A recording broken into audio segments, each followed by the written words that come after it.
പത്തരമാറ്റിൻ്റെ ഇന്നത്തെ എപ്പിസോഡിലേക്ക് എല്ലാവർക്കും സ്വാഗതം. അങ്ങനെ കനകയും നന്ദും കൂടെ സംസാരിച്ചുകൊണ്ടിരിക്കുന്നു. നന്ദുട്ട അമ്മായിമ്മരെ വരുമ്പോഴേ സ്നേഹം കണ്ടോ, എന്നിട്ട് ആരും ഒന്നും അറിയാണ്ട് ഇങ്ങനെ ഭയങ്കര അഭിനയം അല്ലേ, ഇത് നമുക്ക് പൊളിച്ചടക്കണം എന്നും പറയുന്നുണ്ട്. അതെ, ആദർശേട്ടന് പോലും അത് അറിയില്ല എന്ന് തോന്നുന്നുണ്ട്. 100% എല്ലാവരെയും കണ്ണു വെട്ടിച്ചുകൊണ്ടുണ്ട് അമ്മായിമ്മ വരുമ്പോഴുടെ സ്നേഹം. ഇതിനിപ്പോൾ എന്താ ഒരു വഴി പൊളിച്ചടക്കാന്ന് പറഞ്ഞപ്പോൾ, അതെ ഒരു കാര്യം ചെയ്യാം, നവ്യേച്ചിനെയും കൊണ്ട് പോകുമ്പോൾ നമ്മുടെ കൂടെ നയനേച്ചിയും വേണമെന്ന് പറയാം. അത് തന്നെ ഒരു വഴിയുള്ളൂ എന്ന് പറയും. എന്ന് വെച്ചാൽ ഞാൻ ക്യാമ്പിൽ പോകല്ലേ, അപ്പം 3 പേർക്കും കൂടെ ഒന്നിച്ച് 2 ദിവസം താമസിക്കാനുണ്ടെന്ന് പറഞ്ഞാൽ എന്തായാലും സമ്മതിക്കാണ്ടിരിക്കില്ല എന്ന് പറയും. പെട്ടെന്ന് തന്നെ നയന അങ്ങോട്ട് വരുന്നുണ്ട്, ദേ വരുന്നുണ്ടെന്ന് പറയും. എന്താണ് അമ്മയും മോളും തമ്മിലൊരു സംസാരം എന്ന് ചോദിക്കും. ഒന്നുമില്ല മോളെ എന്ന് പറയും. അപ്പോൾ പെട്ടെന്ന് തന്നെ നന്ദു പറയും, അതില്ലേച്ചി അമ്മയ്ക്കേ ചെറിയൊരു നടുവേദന ഉണ്ടെന്ന് പറയും.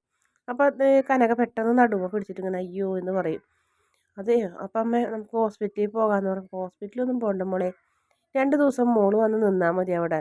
നന്ദുവിന് ചിക്കൻ ബോക്സ് മാറിയതല്ലേ ഉള്ളൂ. നവ്യ വരുമ്പോൾ നിങ്ങൾക്ക് 3 പേരും കൂടെ ഒന്നിച്ച് നിൽക്കുമ്പോൾ ഞങ്ങൾക്കൊരു സന്തോഷമല്ലേ.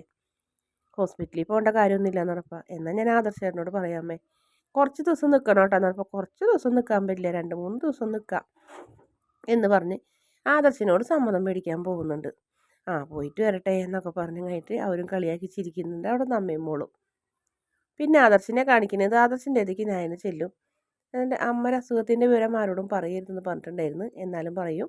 അമ്മയ്ക്ക് തീരെ വയ്യ, നന്ദുവിന് ചിക്കൻ ബോക്സ് മാറി വരുന്നതല്ലേ ഉള്ളൂ, അതുകൊണ്ട് എന്നോട് 2 ദിവസം അവിടെ ചെന്ന് നിൽക്കാനാണ് ആദർശേട്ട പറയുന്നത്. ഞാൻ പോയിക്കോട്ടെ എന്ന് ചോദിച്ചപ്പോൾ, അതിനെന്താ, നിനക്ക് ഇഷ്ടമുണ്ടെങ്കിൽ നീ പോയിക്കോ. നന്ദു ട്രെയിനിങ്ങിന് പോകാറായില്ലേ. നന്ദുവും അതുപോലെ തന്നെ നവിയും നീയും കൂടി ഒന്നിച്ച് താമസിക്കാൻ നിൻ്റെ സ്വപ്നമല്ലേ അത്. നിങ്ങൾ ആ വീട്ടിൽ ഒന്നിച്ച് നിന്നോ, നിങ്ങൾ പൊക്കോ, ഒരു കുഴപ്പമില്ല എന്ന് പറയും. അതിനിപ്പോൾ അമ്മനെ അനുവാദം മേടിക്കണ്ടേന്ന് ചോദിക്കും. അതൊരു കാര്യം ചെയ്യാം, ഞാൻ മുത്തശ്ശനോട് പറയാം, മുത്തശ്ശൻ അമ്മനോട് ചോദിക്കട്ടെ എന്നൊക്കെ പറയും. അതാണ് നല്ലത് എന്നും പറഞ്ഞ് ആദർശ് മുത്തശ്ശൻ്റെ അടുത്തേക്ക് ചെല്ലും. അതിന് മുന്നേ തന്നെ ഗോവിന്ദനും മുത്തശ്ശനൊക്കെ സംസാരിച്ചുകൊണ്ടിരിക്കുന്നു. നന്ദുവിൻ്റെ ട്രെയിനിങ്ങിൻ്റെ കാര്യവും നന്ദുവിനോട് സിവിൽ സർവീസ് എടുക്കാൻ പറയുന്നതും അങ്ങനെയുള്ള ഒരേ കാര്യങ്ങളൊക്കെ സംസാരിച്ചുകൊണ്ടിരിക്കുന്നു. ഇപ്പോഴത്തെ പിള്ളേർക്ക് വയസ്സന്മാരൊന്നും താല്പര്യമില്ല എന്നും പറഞ്ഞ് ഇരിക്കുന്ന സമയത്ത് ആദർശ് വരും. എന്താന്ന് ചോദിക്കുമ്പോൾ പറയും, അതെ നയനയ്ക്ക് 2 ദിവസം വീട്ടിൽ പോയി താമസിക്കാൻ ആഗ്രഹമുണ്ടെന്ന് പറയും. അതിനെന്താ, നീ സമ്മതിച്ചാൽ പിന്നെ മറ്റാരാ അനുവാദം വേണ്ടത്, അമ്മയുടെ അനുവാദം വേണമല്ലോ. മുത്തശ്ശൻ അമ്മനായിട്ടൊന്ന് സംസാരിക്കണം. അതിൻ്റെ ആവശ്യമുണ്ടോ, നിൻ്റെ ഭാര്യയ്ക്ക് എവിടെ പോകണമെന്ന് വെച്ചാൽ നീയല്ലേ സമ്മതം കൊടുക്കേണ്ടത്. ആണ്, എന്നാലും അമ്മ പറയാണ്ട് അവൾ പോകില്ല എന്നാണ് പറയണത്. എന്നുവെച്ചാൽ അമ്മ ഭീഷണിപ്പെടുത്തി നിർത്തിയേക്കല്ലേ എന്നൊക്കെ പറഞ്ഞപ്പോൾ, എന്നാൽ ശരി നീ പോയി കഴിഞ്ഞിട്ട് നിൻ്റെ അമ്മനെ വിളിച്ചിങ്ങോട്ട് വായോ എന്ന് പറയും.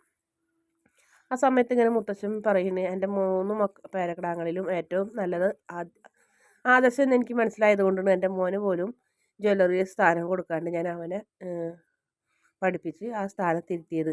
അവനതിനെ അർഹനാണ് എന്നൊക്കെ പറഞ്ഞു കഴിഞ്ഞിട്ട് ഇങ്ങനെ വായതോരാതെ ഇങ്ങനെ സംസാരിച്ചുകൊണ്ടിരിക്കുന്നു മുത്തശ്ശനും മുത്തശ്ശിയും നമ്മുടെ ആദർശിനെ കുറിച്ച്.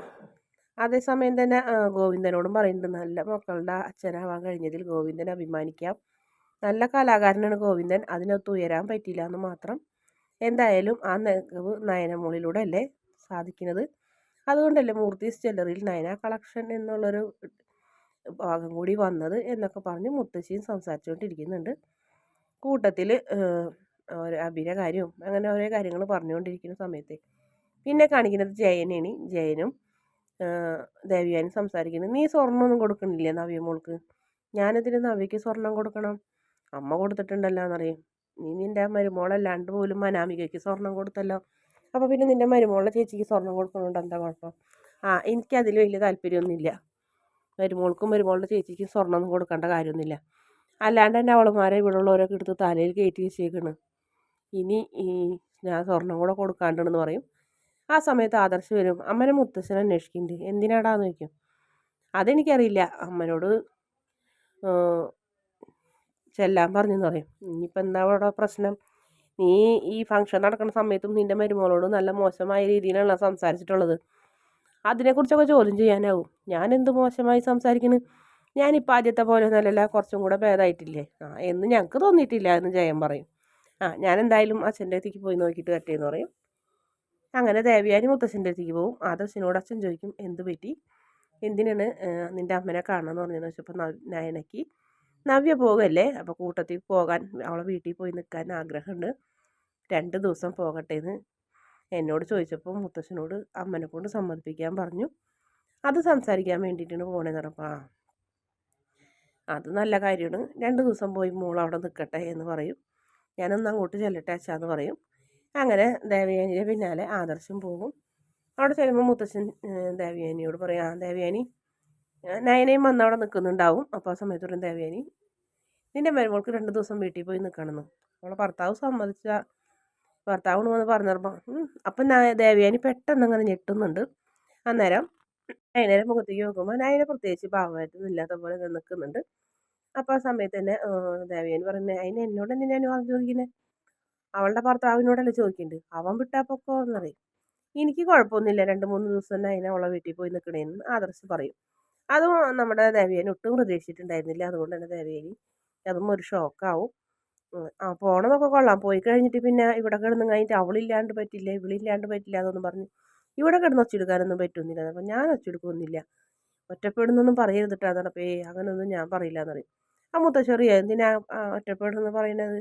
നയനമോള് മാത്രമല്ലേ ഇവിടെ നിന്ന് പോകണുള്ളൂ, ബാക്കി എല്ലാവരും ഈ വീട്ടിൽ ഇഷ്ടം പോലെ അംഗങ്ങളില്ലേ, അങ്ങനെ അവൻ ഒറ്റപ്പെടാനാണെന്ന് പറയും. അതൊന്നും നിങ്ങൾക്ക് പറഞ്ഞാൽ മനസ്സിലാവില്ല. അവളെ കാണാണ്ടെങ്ങാനും ഇവിടെ കിടന്ന് വല്ല ബുദ്ധിമുട്ടുണ്ടാക്കിയിട്ടുണ്ടെങ്കിൽ എന്നോട് പിന്നെ ഒന്നും പറയുന്നു പറഞ്ഞ് ദേവയാനി ചാടിത്തുള്ളി അവിടെ നിന്ന് പോകും. ആ സമയത്ത് മുത്തശ്ശൻ പറയും, അങ്ങനെ പറയണേ ഉള്ളൂ, ആള് പാവമാണ്, അതുകൊണ്ടാണല്ലോ ആദർശമോന് വയ്യാണ്ടായപ്പോൾ രണ്ടാമതൊരു കുഞ്ഞു പോലും വേണ്ടാന്നും പറഞ്ഞ് അവനെ നോക്കിയ സ്നേഹം ഞങ്ങൾ കണ്ടതാണ്.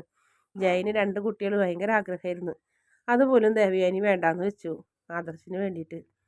അപ്പം ഗോവിന്ദൻ ശരിയാണെന്ന് പറയും. അത് സ്നേഹിച്ചാൽ അവൾ നക്കിക്കൊല്ലും, ഇല്ലെങ്കിൽ ഞെക്കിക്കൊല്ലും എന്ന് പറയില്ലേ, അങ്ങനെയാണ് അവളെന്ന് പറയും. അതുകൊണ്ടാണ് വെറുക്കണവരെ ഭയങ്കരമായിട്ട് വെറുക്കണത്. അതിന് നയന മോളെ ഇത്ര ദേഷ്യം എന്ന് പറഞ്ഞപ്പോൾ കനകങ്ങനെ പറയുന്നുണ്ട്, ഇല്ല സാറേ, മനസ്സിലെന്താ പറയണത്? ഇല്ല സാറേ, മരുമോളെ എൻ്റെ മോളെ നല്ലോണം തന്നെ സ്നേഹിക്കുന്നുണ്ട് അമ്മായിയമ്മ, ഇപ്പം ജീവൻ കൊടുത്തിട്ട് സ്നേഹിക്കണേ എന്നൊക്കെ ഇങ്ങനെ കനക ഇങ്ങനെ മനസ്സിലാലോചിക്കുന്നുണ്ട്. അതിനുശേഷം പിന്നെ കാണിക്കുന്നത് നയന പോകാനുള്ള ഡ്രസ്സും സാധനങ്ങളൊക്കെ പാക്ക് ചെയ്യുന്നു. അവിടേക്ക് ദേവയാനി വരും, മോളുടെ അച്ഛൻ്റെ അമ്മയുടെ ആഗ്രഹം എനിക്ക് നിഷേധിക്കാനൊന്നും പറ്റില്ല, അതുകൊണ്ടാണ് ഞാൻ സമ്മതിച്ചത്. കുറേ ദിവസമൊന്നും പോയി നിൽക്കരുത്, 2 ദിവസം നിന്നാൽ മതിയിട്ടാന്ന് പറയും.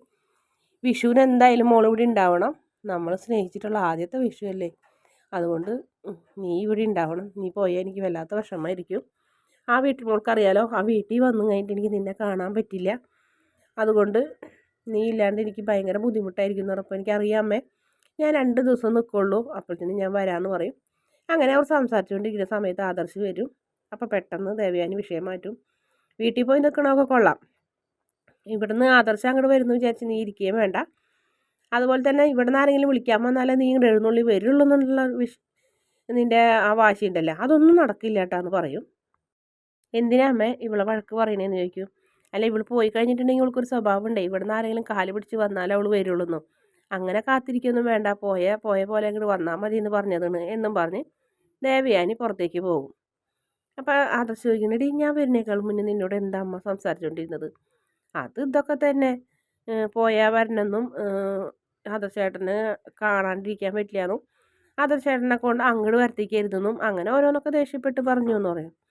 നീ അതൊന്നും കാര്യമാക്കണ്ട, നീ 2 ദിവസം സന്തോഷത്തോടെ പോയി അടിച്ച് പൊളിച്ച് നിൽക്ക്, നീ ഓഫീസിലേക്ക് വരുന്നുണ്ടോ എന്ന് ചോദിക്കും. വരണോ എന്ന് ചോദിക്കും. വേണ്ട, 2-3 ദിവസം നീ നവ്യരെ കൂടെ നന്ദുവിൻ്റെ കൂടെ ഇവിടെ സന്തോഷത്തോടെ നിന്നോ, ഇടയ്ക്കൊക്കെ ഞാൻ അങ്ങോട്ട് വരാം, കൂട്ടത്തിൽ പറ്റുമെങ്കിൽ അബിയേയും കൂട്ടാന്ന് പറയും. അബിയെ കൂട്ടുന്ന കൂട്ടത്തിൽ അനിയെ കൂട്ടരുതിട്ടാന്ന് പറയും.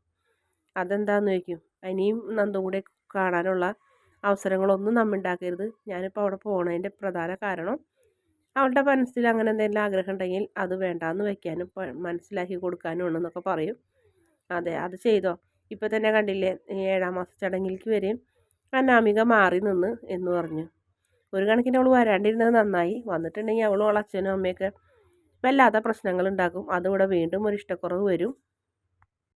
അനാമികയ്ക്ക് അനിയെ തീരെ ഇഷ്ടമില്ല, അതേ കൂട്ടത്തിൽ കൂടെ നന്ദുവിനെ കാണാൻ വരുന്നൊരവസരം അനി പാഴാക്കില്ല, അത് വീണ്ടും ഒരു ഇഷ്ടക്കുറവിലും വിഷയത്തിലേക്കും ഇടവരുത്തും.